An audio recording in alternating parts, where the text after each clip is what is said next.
Aujourd'hui, on va s'étonner et sourire autant qu'on va pester et s'insurger. Au programme, une prothèse, des vaches et des bébés tout mignons.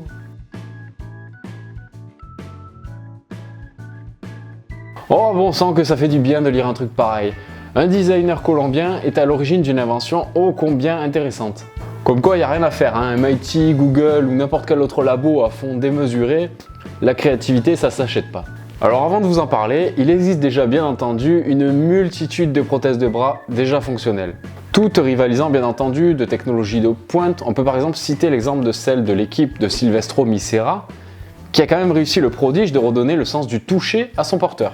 Ou encore la main greffée en 2014 par l'équipe du professeur Oscar Hasman et qui peut être contrôlée par les propres nerfs du patient. La plus incroyable concerne un bras mis au pôle université de Pittsburgh dans le but d'aider les personnes tétraplégiques à retrouver un peu d'autonomie. À l'aide de deux patchs de 4 mm de côté et composés de 96 électrodes directement implantées dans le cerveau, ils permettent de contrôler une nouvelle main.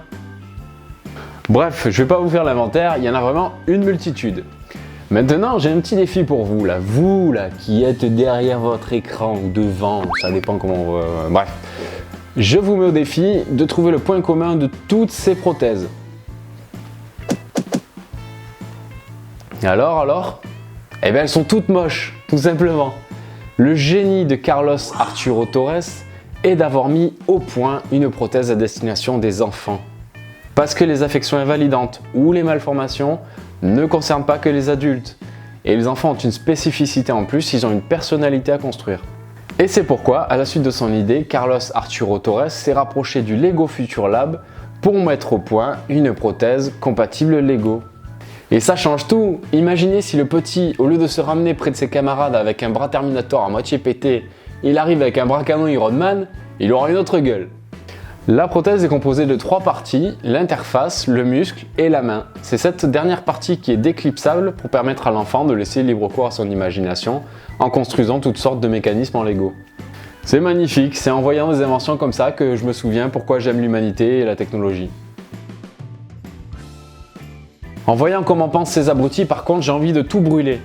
Les gaz à effet de serre, vous connaissez? Bon, il paraît que les vaches produisent 44% des émissions mondiales de méthane, un gaz à effet de serre très dangereux.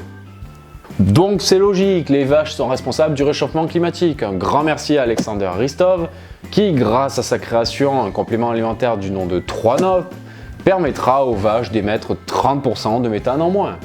Bien entendu, ce complément n'est pas toxique pour les vaches. Mieux encore, grâce à ce complément, les vaches grossissent de 80% de plus par rapport au groupe témoin. Donc c'est magnifique, on sauve l'environnement, on fait plus de viande et en plus on fait des bénéfices de malade en vendant des petites pilules de chimie.